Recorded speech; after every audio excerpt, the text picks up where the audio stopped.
ça n'existe pas.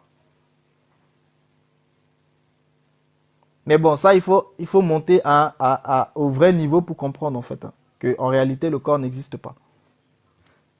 Mais ça, c'est, voilà, je vais doser, je vais doser. Donc, il ne nous appartient pas de discuter si c'est l'une ou l'autre façon de concevoir la matière. Bon, moi, je suis allé plus loin, je vous ai dit. Hein. Parmi les habitants du plan astral, là on va parler maintenant des habitants qui sont dans ce plan astral. Oui, bien sûr, les applis sont des avatars, bien sûr. Qui sont des avatars en fait de d'autres entités, hein, bien sûr.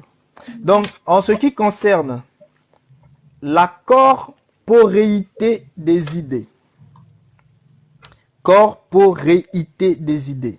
Quand on parle de corporéité des idées, on parle de quoi? On va y venir. Les habitants du plan astral. Parmi les habitants du plan astral, il y a deux classes d'habitants qui sont de la plus haute importance pour le travail que nous allons faire. Nous allons nous référer à la corporalité des idées et aux entités provenant des êtres décédés.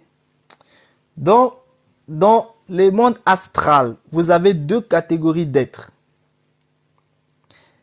Vous avez une catégorie d'êtres qui sont ceux qu'on met dans les êtres de la corporalité des idées. Ou corporéité des idées, plus précisément, pour que ce soit plus simple à comprendre.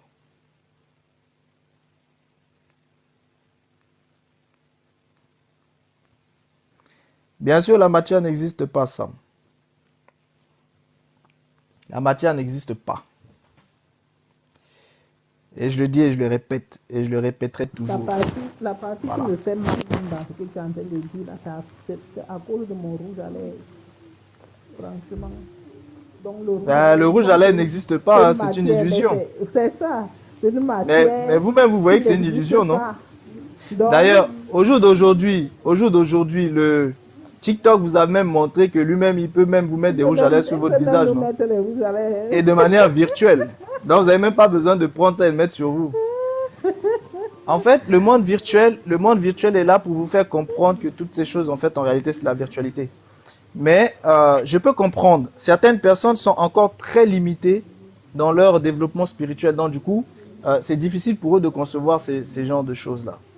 C'est pour ça que quand on vous parle de la première dimension qui fusionne avec la sixième dimension, qui est la dimension électronique, et que la fusion de la première et de la sixième dimension vous donne la septième dimension, les gens qui sont limités ne vont rien comprendre de ce que je viens de raconter.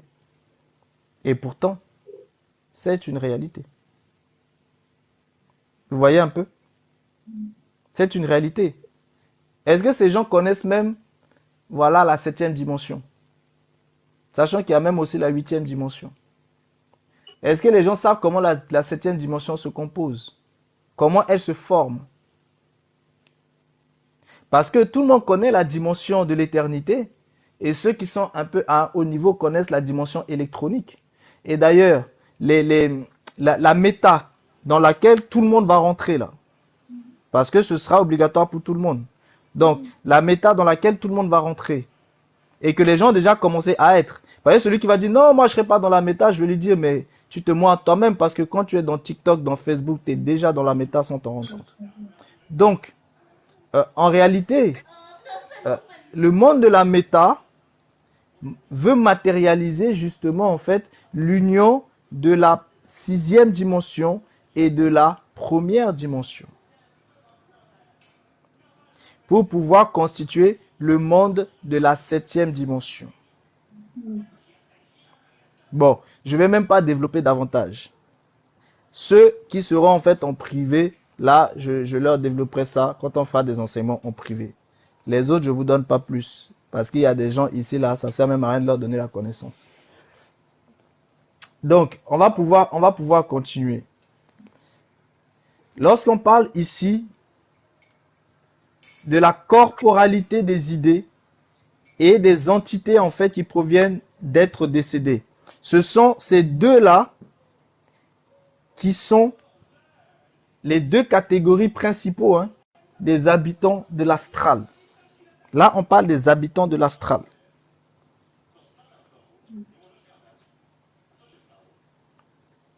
Oui, pense Pilate, je ne vais pas expliquer.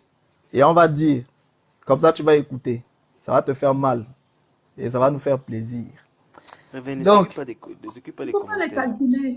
Non, mais ça me fait une petite pause. Ça me fait une petite pause quand je m'occupe un peu d'eux. C'est pas pour eux, c'est juste pour ma propre pause à moi. D'accord. Donc, en ce qui concerne la corporéité des idées, la corporéité, c'est quoi?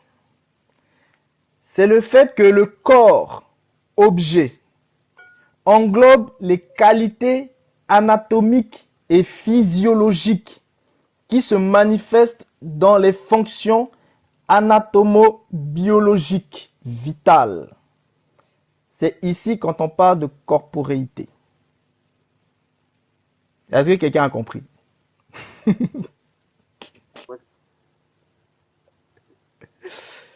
Je répète. La corporéité, c'est lorsque le corps objet, on parle de votre corps objet.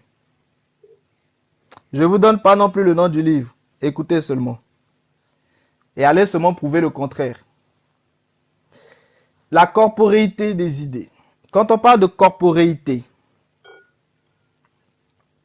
il s'agit du fait que le corps objet englobe les qualités anatomiques et physiologiques qui se manifestent en fait dans des fonctions anatomo-biologiques vitales. C'est ici qu'on va parler de corporéité. Maintenant, ce que vous devez savoir, c'est que lorsqu'on parle ici de la corporéité des idées, donc ici là, en ce qui concerne la corporéité des idées, il semblera incompréhensible à ceux qui ne sont pas familiers avec les enseignements de l'occultisme que nous parlions de pensée et de désir cristallisés dans l'astral sous une forme corporelle. Donc ici, vous comprenez que il s'agit des pensées et des désirs qui vont être cristallisés dans le monde astral. Donc, ils vont en fait prendre maintenant une forme de corps-objet. En gros, vos pensées et vos désirs vont devenir des corps-objets. C'est pour ça qu'on parle de corporéité des idées. C'est-à-dire vos idées vont devenir des corps. C'est-à-dire dans l'astral, vos idées, vos pensées vont être transformées en corps. C'est pour ça que ici, là, ceux qui ne sont pas dans la dimension de l'occultisme, ils ne peuvent même pas comprendre ce qu'on raconte là. J'essaie vraiment d'expliquer au plus simple pour que vous compreniez. Rappelez-vous quand on parlait de la magie sexuelle. À travers les idées, à travers les pensées, les gens pouvaient en fait utiliser l'énergie pendant le coït pour pouvoir matérialiser en fait leurs désirs. Et au final, ces désirs-là vont être matérialisés. Par exemple, la personne a besoin d'avoir en fait 100 000 euros. Je prends l'exemple de l'argent. La personne a besoin d'avoir 100 000 euros. Elle va aller faire le coït et pendant le coït, elle va utiliser l'énergie qui sort du coït et elle va maintenant en fait faire les incantations pour matérialiser en fait ses désirs. Donc vous voyez bien que ici les désirs sont matérialisés. C'est ce qu'on est en train de vous expliquer ici dans le monde astral. Là avant, je vous parlais de cela. Quand il s'agissait, en fait, les gens sont dans le physique, ils ont besoin de créer des choses et ils vont utiliser l'énergie, en fait, du coït pour pouvoir, en fait, créer, matérialiser, en fait, ces choses-là. Et ensuite, ils vont avoir un chemin de matérialisation, en fait, de la chose. Le chemin de matérialisation, ça peut être, voilà, ils ont créé ça dans le monde, en fait, spirituel. Et ensuite, leur banquier va pouvoir leur donner l'argent, par exemple. Ou certains vont tout simplement créer de l'argent magique, ce qu'on appelle l'argent magique, parce que vous savez bien que c'est de la magie sexuelle. Vous voyez? Donc, ce sont des différents exemples que je vous donne pour vous montrer que ça se fait déjà matériellement. Bon, si ça se fait matériellement, vous comprenez aisément que ça se fait aussi dans l'astral. Vous voyez un peu? Donc, à partir de ce moment-là, ces idées-là qui vont prendre des apparences, c'est-à-dire qui vont devenir en fait des corps, parce qu'ils ont été cristallisés justement en fait dans l'astral. Donc, ils vont avoir une forme corporelle. Et c'est une réalité. Et ça, ce sont les habitants de l'astral. En gros, des pensées, des idées corporisées. Est-ce que vous comprenez? Pensées, idées corporisées. Mais via un processus. Rien n'est plus vrai cependant. Les progrès de la psychologie expérimentale ont montré que les idées sont des forces générées par les cellules du cerveau. Et selon le degré d'énergie, d'intensité émotionnelle que possèdent ces idées, elles peuvent être extériorisées et influencées d'une certaine manière et dans un certain sens formalisées. Donc vous comprenez, ici on vous explique que même dans la psychologie expérimentale, et ça c'est de la science, pour les pseudo-scientifiques là, ça c'est de la science. On vous explique ici que les idées qui sont des forces générées. Générées par quoi? Générées par les cellules du cerveau. Donc les idées sont des forces générées par les cellules du cerveau. Et selon le degré, le niveau d'énergie, d'intensité émotionnelle que possèdent ces idées, elles peuvent être extériorisées et influencées d'une certaine manière. Et du coup aussi formalisées. Donc vous voyez déjà ici une matérialisation d'idées de manière scientifique à partir du cerveau. Or, rappelez-vous que c'est le niveau du corps mental. Donc, il y a encore la photographie reproduit des images mentales prouvant l'objectivation de nos pensées qui, si elles n'avaient pas une corporéité suffisante, n'auraient pas pu être photographiées. Tout simplement. Là, ici, on vous parle de la photographie qui va reproduire des images mentales. Photographie qui va reproduire des images mentales prouvant l'objectivation de nos pensées qui, si elles n'avaient pas une corporéité suffisante, n'auraient pas pu être photographiées, tout simplement. Comment ces formulaires sont-ils générés alors? Il s'agit de créations dans l'astral, suffisamment intenses pour impressionner la plaque photographique, dont la sensibilité est prouvée par l'obtention d'impressions qui échappent à la vue la plus parfaite, c'est-à-dire au rayon X, à la lumière noire, à la photographie de projection astrale invisible, la reconstitution d'inscriptions effacées sur des pièces de monnaie et des documents, des photographies, c'est-à-dire la photographie des émanations magnétiques du corps, notamment du corps humain. On peut tirer un immense avantage de ce type de création qui s'est vitalisé par la puissance de la pensée. La pensée là, c'est puissant. Hein? Faut même pas blaguer avec les pensées là. Vous savez même pas ce qu'on peut créer avec les pensées. Et lorsque vous atteignez aussi un niveau de développement spirituel, vous pouvez contrôler les gens à partir de la pensée. Et c'est un peu ça que Adé voulait qu'on touche jadis quand il parlait un petit peu, quand les gens parlaient de télépathie et ensuite de la télékinésie. Vous voyez un peu? Et j'ai dit, c'est pas encore le moment qu'on puisse toucher en fait à ces aspects-là, mais ce sont bel et bien des réalités. Parce que avec la puissance de la pensée, vous pouvez faire beaucoup de choses. Les gens peuvent contrôler les autres avec la puissance de la pensée.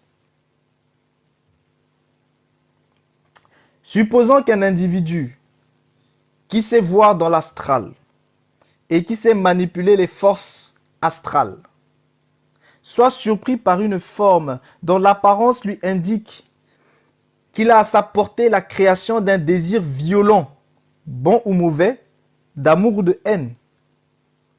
Et oui, parce que tout ce qui est créé, vous voyez bien que il peut y avoir des choses qui émanent de désirs violents. Il peut y avoir des choses qui émanent de la haine. Donc vous comprenez que vous allez bien trouver des entités, c'est-à-dire des corporités d'idées.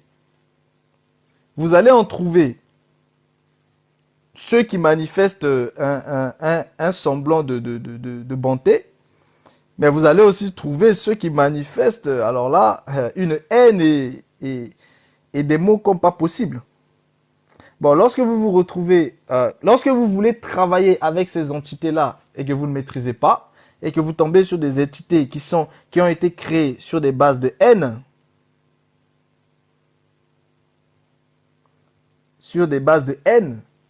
eh ben, c'est chaud. Vous voyez, l'art magique enseigne comment il peut attirer cette forme à lui, comment il peut la condenser et l'intensifier, et comment il peut enfin la diriger où il veut afin de provoquer ce qu'il veut provoquer chez la personne choisie sans qu'il soit possible de découvrir d'où provient cette influence bénéfique ou maléfique. Ça, c'est des aspects qui ne blaguent même pas ici. De cette façon, le magicien dispose d'une infinité de serviteurs loyaux qui exécuteront les desseins de l'évocateur selon l'activité passionnelle particulière qui distingue chacun d'eux. Mais ils en ont aussi d'autres, desquels il est possible d'obtenir des résultats plus importants. Nous nous référons au reste astro des personnes décédées. Là, c'est la deuxième catégorie des habitants. Donc, la première catégorie des habitants qui sont dans l'astral. Vous avez ceux qui sont des corporéités d'idées, de désirs. Et l'autre catégorie, vous avez les restes astraux des personnes décédées. Là, c'est encore un autre level. Au moment de la mort, la partie intelligente de l'être s'échappe du corps et se rend dans les régions du monde astral, enveloppée dans un organisme supra-éthérique. Et là, on touche aussi à l'aspect éthérique. Parce que j'ai vu que quelqu'un avait soulevé cet aspect-là tout à l'heure. Reproduction exacte de l'organisme physique qu'elle laisse sur Terre et d'une structure correspondante à celle du plan dans lequel elle est entrée. Les premiers instants de cette seconde vie ne peuvent être plus angoissants.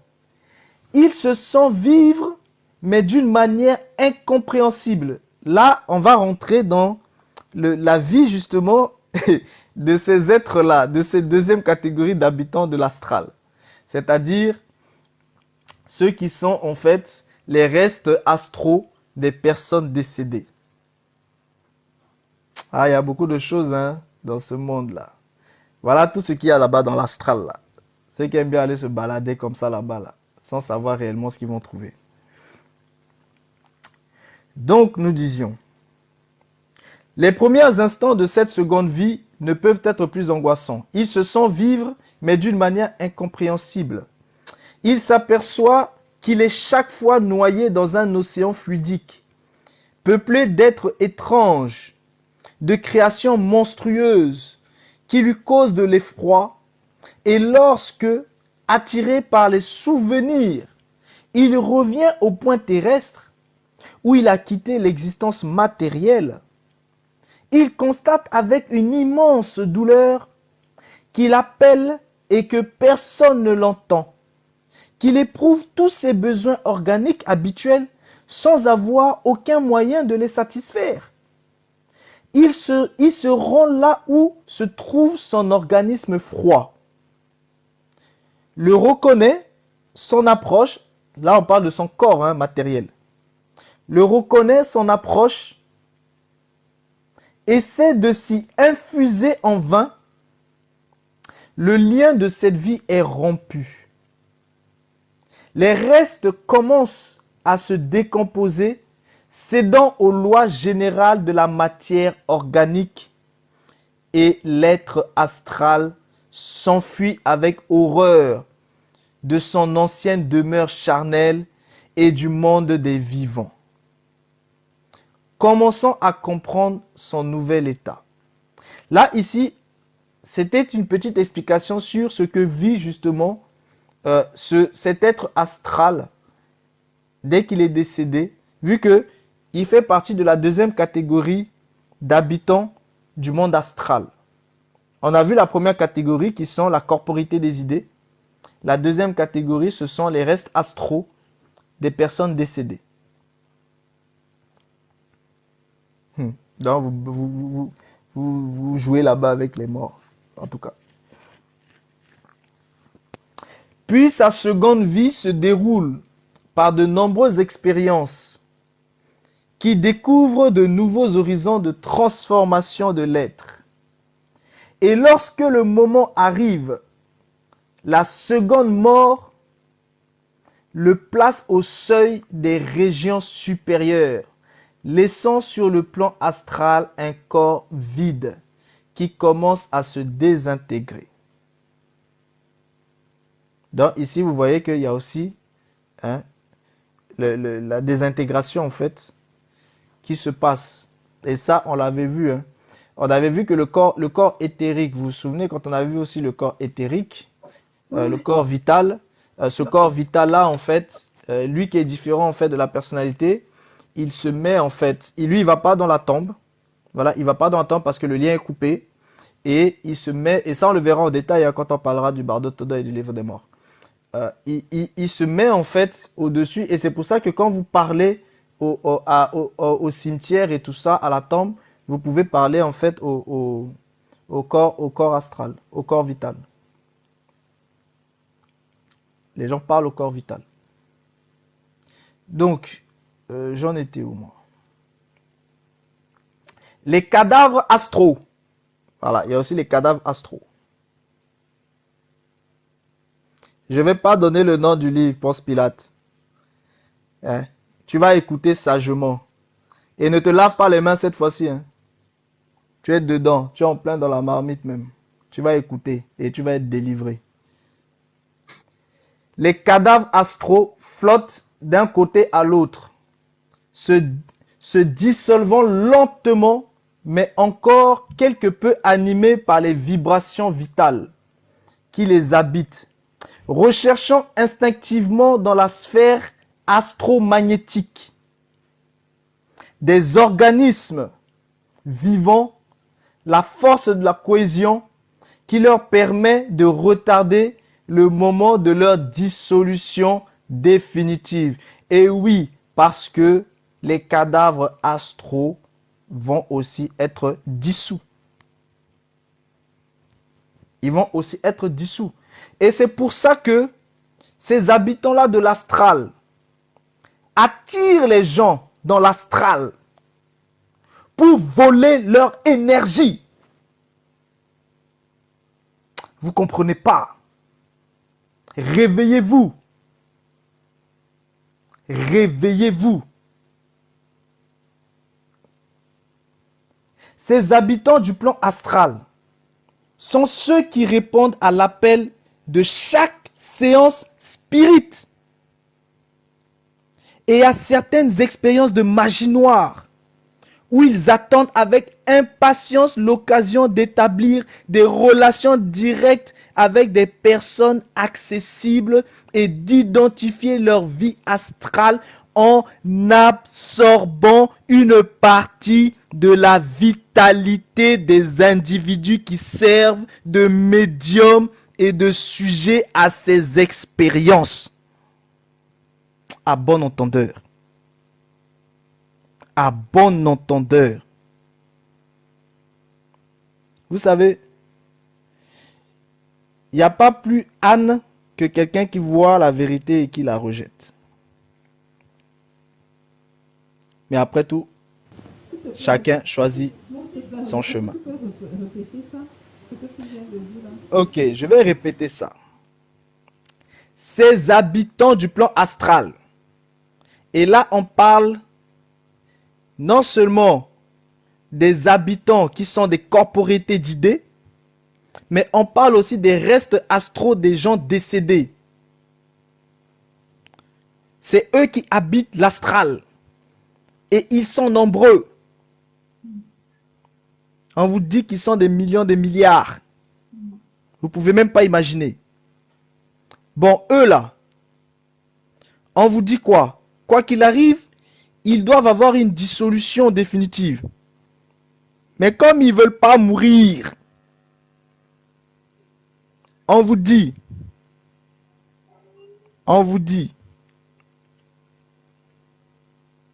ces habitants du plan astral sont ceux qui répondent à l'appel de chaque séance spirit et à certaines expériences de magie noire, où ils attendent avec impatience l'occasion d'établir des relations directes avec des personnes accessibles et d'identifier leur vie astrale en absorbant une partie de la vitalité des individus qui servent de médium et de sujet à ces expériences.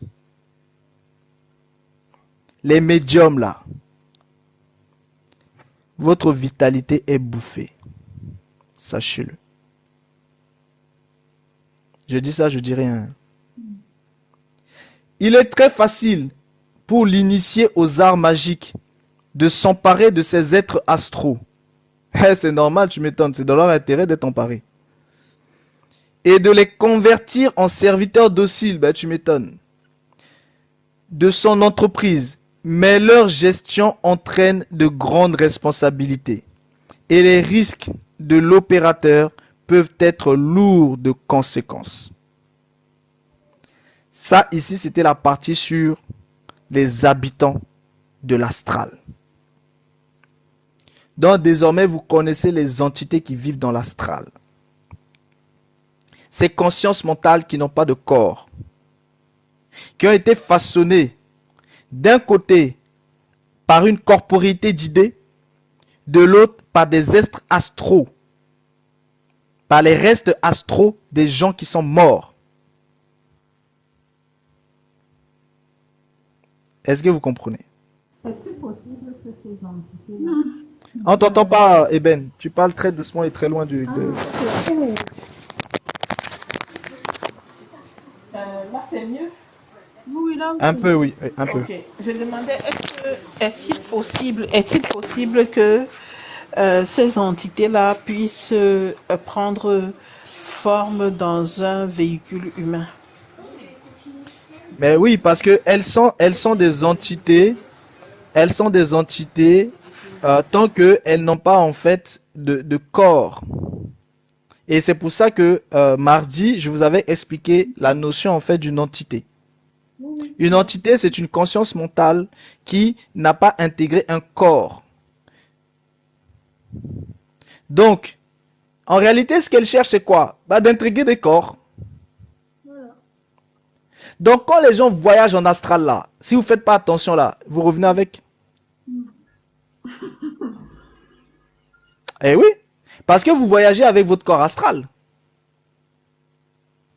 Et il leur suffit juste de posséder votre corps astral. Et vous revenez avec. Et elles vont pouvoir, à travers votre corps astral, posséder votre être. Et du coup, vous voilà possédé. Et ces entités-là vont vivre maintenant dans l'incarné.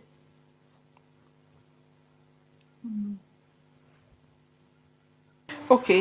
Et ces entités-là, donc, quand elles prennent forme humaine, elles peuvent être plusieurs dans un seul corps. J'ai pas compris. Est-ce que ces entités-là, une fois que une d'entre elles intègre un véhicule humain, est-ce qu'il y a plusieurs qui peuvent intégrer ce même corps, ce même véhicule-là? Donc, avoir l'apparence humaine, mais à l'intérieur de ce corps humain, il y a plusieurs entités. Bon, ça c'est un cas de figure que j'ai pas encore traité, mais je vais pouvoir approfondir dessus pour pas te dire des bêtises.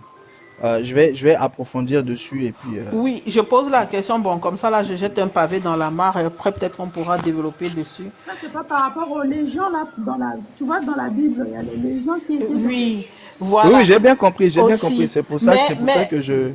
Pour ne pas. Là, comme on parle en fait du système des bovins. Oui, effectivement. Si c'était par rapport au système des ovins, je pourrais te répondre. Mais vu qu'on parle du système des bovins, je préfère en fait approfondir et puis comme ça je te dirai. D'accord.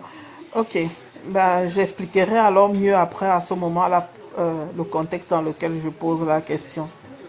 Il n'y a pas de souci. Les démons que les pasteurs chassent, qui sont-ils?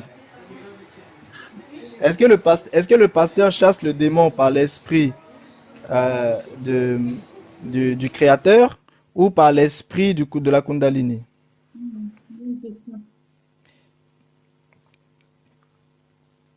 Donc, Il ne chasse aucun démon, celui-là. Oui. non, il y a des démons qui sont chassés. Hein. Oui, L'exorcisme, ce sont des démons qui sont, en fait, en réalité. Mais ça reste dans le même système, en fait. Voilà, un royaume, en fait, ne va pas bêtement, en fait, se diviser. Donc, vous comprenez bien que ce ne sont que des transferts. Je vais vous donner un exemple très simple. Par exemple, lorsque vous allez chez les traditionalistes, Ganga et autres, vous avez un problème. Ce qu'ils vont faire, c'est que, en réalité, ils vont jamais vraiment vous guérir. C'est-à-dire, ils vont faire des transferts, en fait. Ils vont enlever, en fait, le mal qui se trouve à tel endroit et ils vont, en fait, déposer autre chose à un autre endroit. Bon, ça, c'est encore autre chose. Mais c'est pour vous donner, en fait, des exemples que un pasteur qui marche, en fait, avec la Kundalini, bien sûr, il va pas faire de délivrance. Ce sera, en fait, des transferts. Ce sera des transferts. Ah, c'est ce que je voulais dire justement. Il va faire des transferts. Voilà. Chance, s'il te plaît, ne leur réponds plus dans les commentaires, s'il te plaît. Ils sont là exprès pour perturber le live, tu le sais. Eh ben, ça fait que l'algorithme de TikTok pense qu'il y a beaucoup de conversations et ça va pousser le live. Comme ça, ils vont être utiles. Ils sont utiles, au moins ils servent à quelque chose. Voilà. Et si vous énervent trop, vous les mutez, comme ça ils vont écouter quand même. Je mute, mais comme je n'ai pas envie de les muter, du coup, on continue la conversation. Comme ça au moins ils vont faire bénéficier du live, comme ça le live va monter.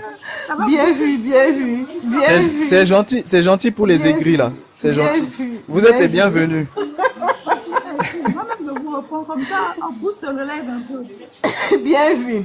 Comme ça, vous allez travailler malgré vous. Vaut mieux que vous travaillez ici que vous allez travailler en tant qu'esclave dans l'astral, non? Voilà. Quand même, vous aussi. Hein? Au moins, vous êtes utile dans le réel. Tapotez, vous faites pas. Écrivez au moins dans les commentaires. Au lieu d'être utile dans l'astral, vous serez utile dans le réel. Ça va vous changer un peu. Merci. En tout cas. Continuons. Donc, ici, vous voyez, c'était la section sur les habitants de l'astral. Voilà ceux qui sont dans l'astral, voilà ceux qui y habitent. Et voilà quelle est leur intention. Et voilà pourquoi ils attirent les gens dans l'astral. Et ces habitants-là ont des agents. Ceux qui travaillent avec eux vont inciter les gens à aller dans l'astral alors qu'ils savent très bien que les gens n'ont pas la capacité de résister à tout ce qui se trouve dans l'astral. C'est pour ça que c'est très dangereux de dire aux gens d'aller n'importe comment dans l'astral. C'est très très dangereux et c'est inconscient. C'est inconscient pour des gens qui se disent maîtres spirituels d'envoyer des gens n'importe comment dans l'astral. Faites pas ça. Je vous le dis, faites pas ça. Parce que ce qu'ils vont prendre là-bas là, et qui vont payer le prix là, vous aussi vous paierez le prix. Parce que, comme vous le savez, il y aura toujours des scandales. Mais malheur à celui par qui le scandale est arrivé. Et il paiera quoi qu'il arrive. Donc, à bon entendeur. Tout se paye ici.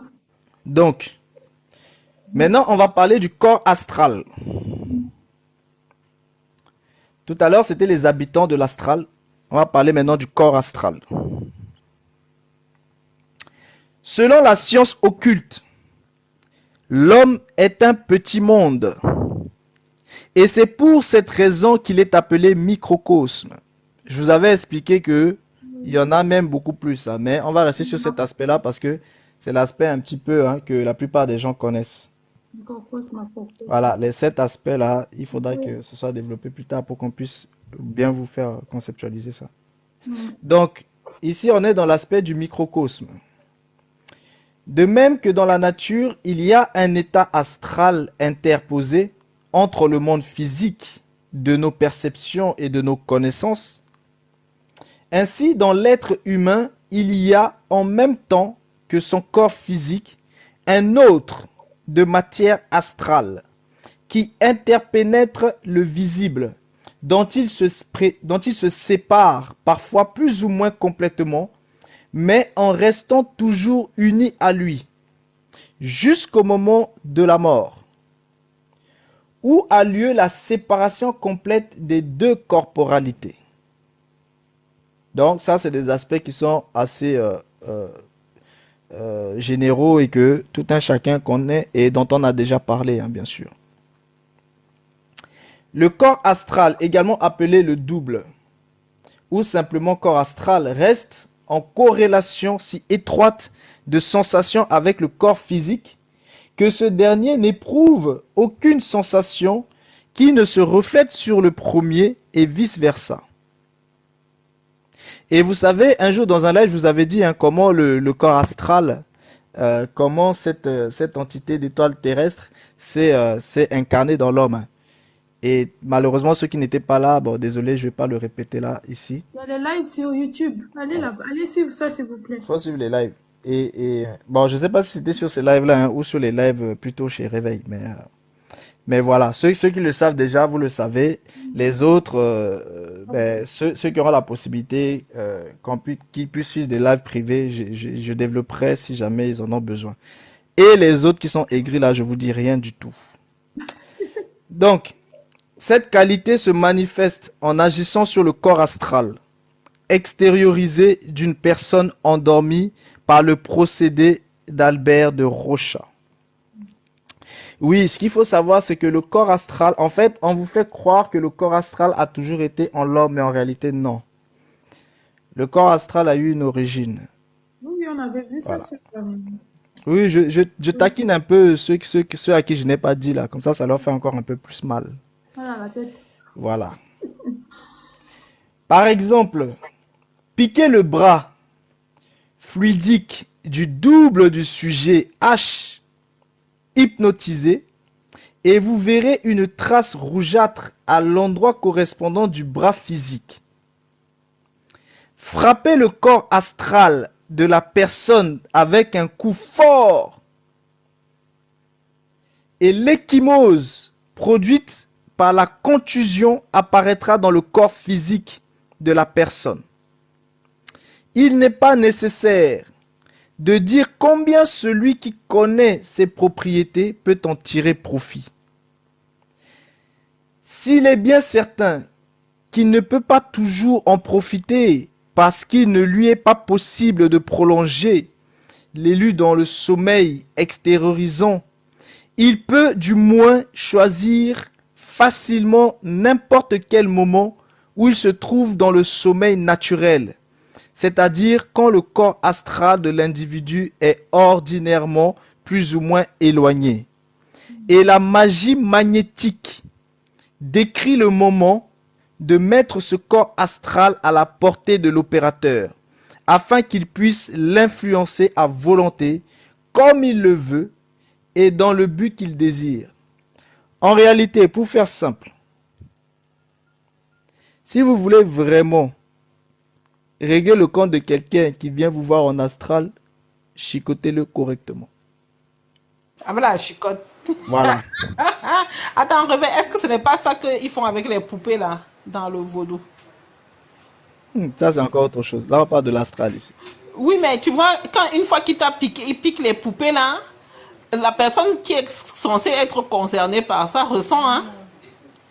Mais à ton avis, pour pouvoir piquer, c'est comme par exemple le système de l'esclavage spirituel là. Oui. Dans le système de l'esclavage spirituel où on tue en fait la personne et après on le récupère pour aller le faire travailler. En réalité, avant de pouvoir le tuer, il fallait d'abord récupérer son ombre. Son ombre, oui. Tu comprends? Oui. Eh bien, c'est le même principe en fait avec les poupées. Il faut d'abord récupérer en fait la personne et la personne va être en fait identifiée à la poupée, intégrée à la poupée et du coup tout ce que vous faites sur la poupée, eh bien vous le faites en fait sur l'être éthérique en fait de cette personne. Et à partir du moment où vous le faites sur l'être éthérique, automatiquement ça va toucher là-bas. C'est pour ça qu'en fait, ils ont toujours besoin de quelque chose qui appartient à la personne. Voilà, c'est le même principe. Il faut prendre la photo ou bien prendre, je ne sais pas, quelque chose qui appartient à la personne en fait. D'accord, j'ai compris. Il faut parce que vous savez les photos que vous faites là, hein, les gens qui aiment bien faire des photos de balancer sur les réseaux sociaux là. Vos photos, c'est une image de votre âme. Donc, à travers vos photos, on peut vous faire ce qu'on veut. À bon entendeur. Voilà. Bonsoir. Oui, bonjour. Bonjour.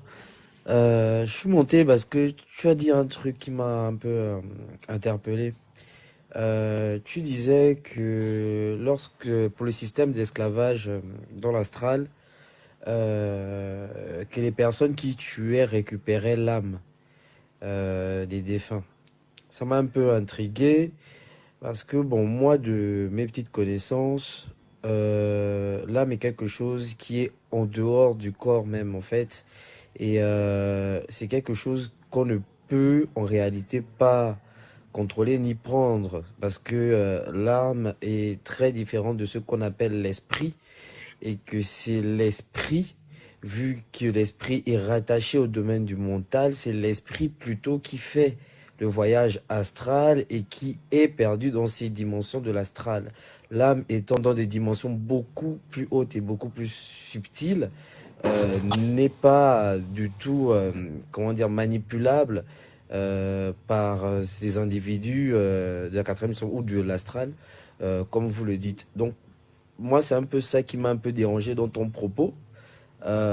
Sinon, je trouve que tu es quelqu'un qui a beaucoup de connaissances. Tu dis beaucoup de choses intéressantes, mais c'est juste ce petit détail-là qui m'a gêné en fait. Après, je sais pas si tu peux éclairer par rapport à ce détail-là, mais pour moi, faut vraiment faire une petite différence entre l'âme et l'esprit. Attends, dis-moi, c'est une question ou c'est parce que tu veux... Non, c'est une remarque.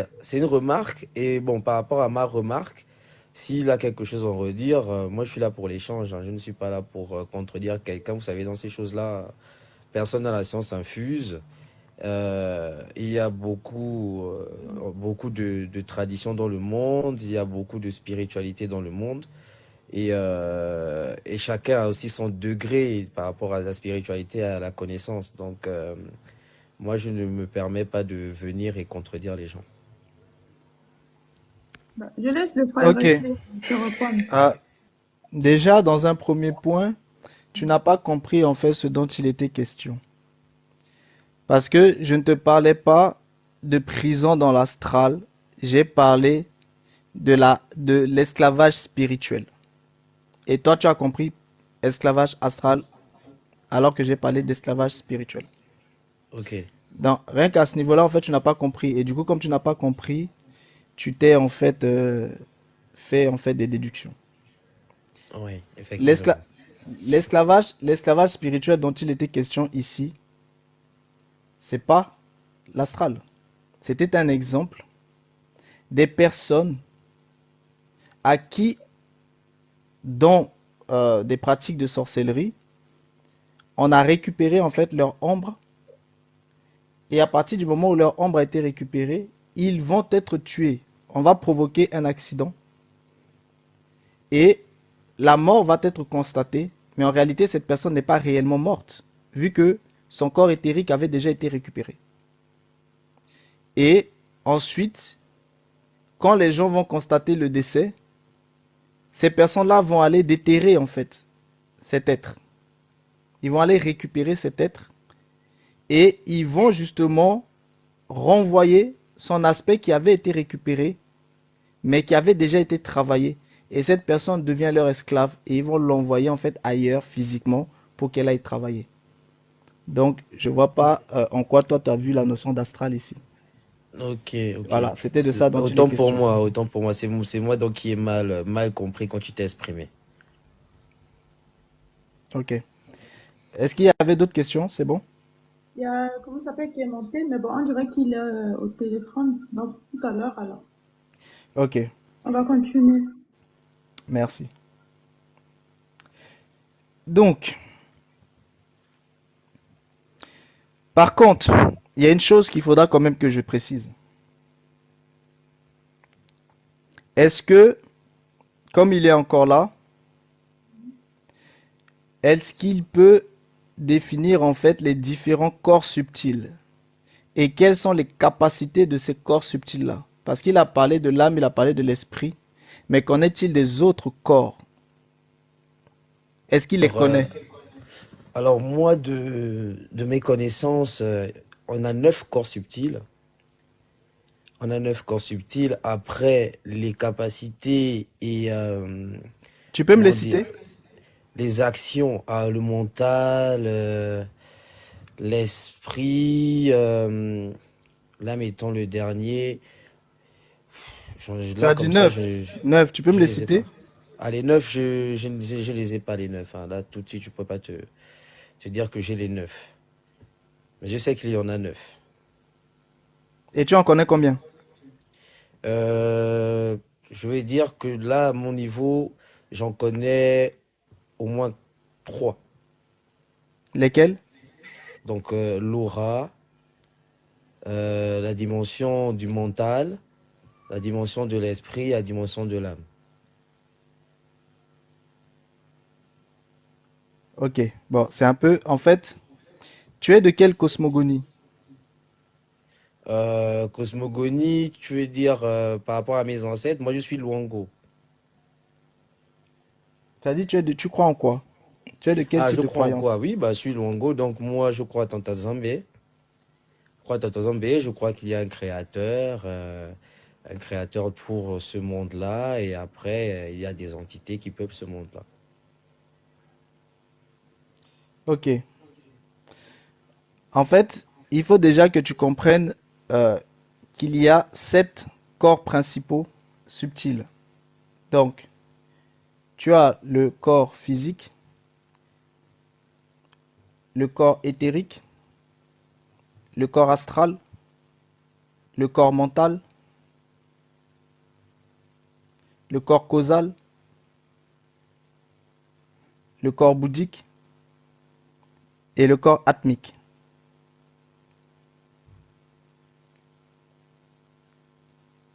Et tu en as aussi 2 autres, parmi lesquels tu as aussi notamment le nom. Bon, dans les corps que je viens de te citer, est-ce que tu peux me dire lesquels sont l'âme, l'esprit et tu as dit les 3 que tu as cités? Alors pour moi, je ne reconnais pas l'âme dans les corps que tu as cités, peut-être le corps bouddhique, mais je ne vois pas où l'âme. Après, bon, pour ce qui est le corps astral, tu l'as très bien dit, corps astral, donc. Voilà, le corps mental également, tu l'as dit. Le corps éthérique. Éthérique, pour moi, je le classifierais avec ce que j'ai appelé tout à l'heure l'aura. Ok. Du coup, pour que ça soit simple pour toi, vaut mieux que tu ailles en fait sur le YouTube. Pas là, hein, vu qu'aujourd'hui on est en train de faire le live, comme ça te permet d'écouter le live. Mais pour que tu Mhm. comprennes en fait un petit peu ce qui a été dit, il faudra que tu ailles sur le YouTube et que tu regardes en fait les lives qu'on a fait sur les voleurs d'étoiles. Et là en fait on est dans l'aspect en fait du monde astral. Et on avait même D'accord. commencé en fait le monde astral aussi, les corps subtils à partir de mardi. Et là, on est dans la deuxième partie en fait directement en fait par rapport au monde astral lui-même, aux habitants du monde astral, etc. Donc, je pense que si tu regardes en fait ces vidéos-là, ça, les choses vont être un peu plus claires en fait pour toi et tu vas bien comprendre en fait tous ces aspects-là. Ok? Ok, ça marche. Il n'y a pas de souci. Très bien. Je vais faire ça et j'irai voir Voilà. votre YouTube. Voilà. Le YouTube s'appelle en fait les Reines Esther. Donc, il y a toutes les vidéos en fait dessus. Il y en a énormément. Donc, Mhm. tu auras vraiment de quoi bien te sourcer en fait avec tout ça. Ok, pas de Ok? souci. Merci pour ta participation. Ouais, je reste dans le live et au cas où je remonterai peut-être s'il y a une question. Il n'y a Merci pas de beaucoup. souci. Il n'y a pas de souci.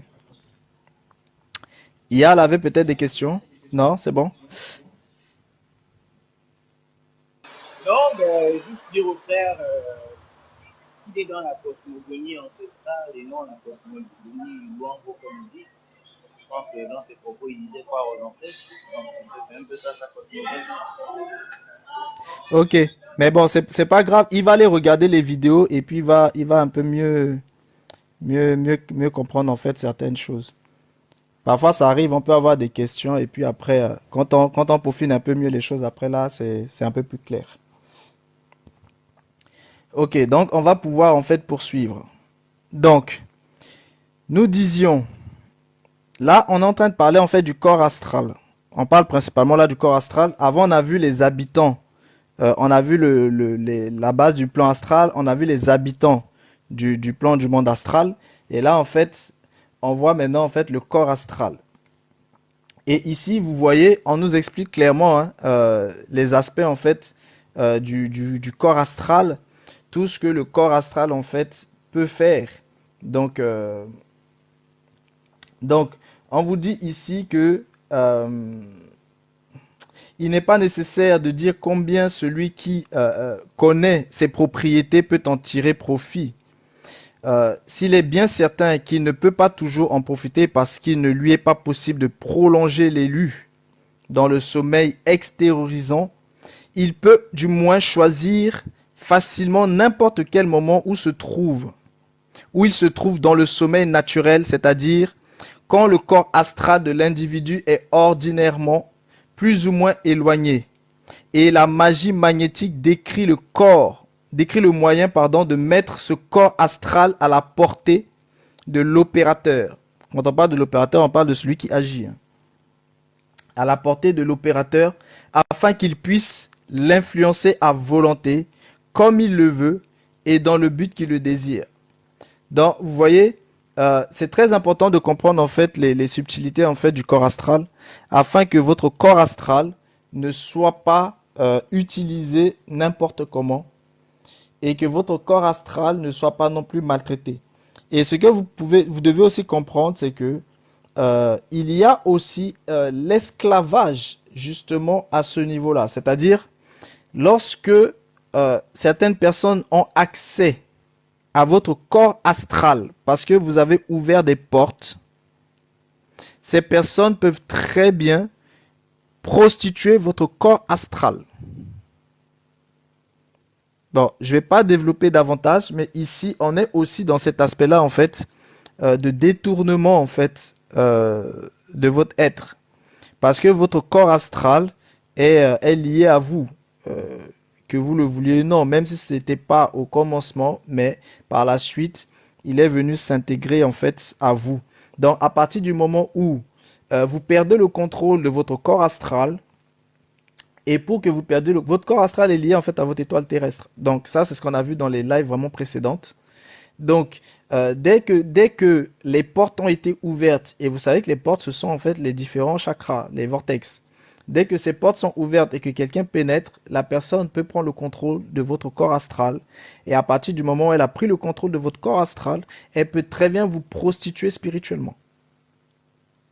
Et du coup, elle peut faire ce qu'elle veut de vous, en fait, dans l'astral. Ça veut dire qu'il faut faire très attention à votre corps astral. Et, euh, euh, et il faut faire attention à vous. Il faut surtout pas ouvrir des portes. Et quand il y a des portes qui sont ouvertes, il faut absolument les refermer, mais il faut d'abord les identifier. Et il faut véritablement les identifier, parce que si elles ne sont pas véritablement identifiées, ça pose forcément en fait un problème.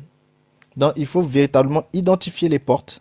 Et dès que les portes en fait sont identifiées, vous devez identifier le contrat, que ce soit contrat moral ou contrat subtil. Parfois, vous pouvez même en fait faire des contrats dans l'acte sexuel. Il y a beaucoup de contrats dans la magie sexuelle. Et on en a parlé dans les lives précédentes.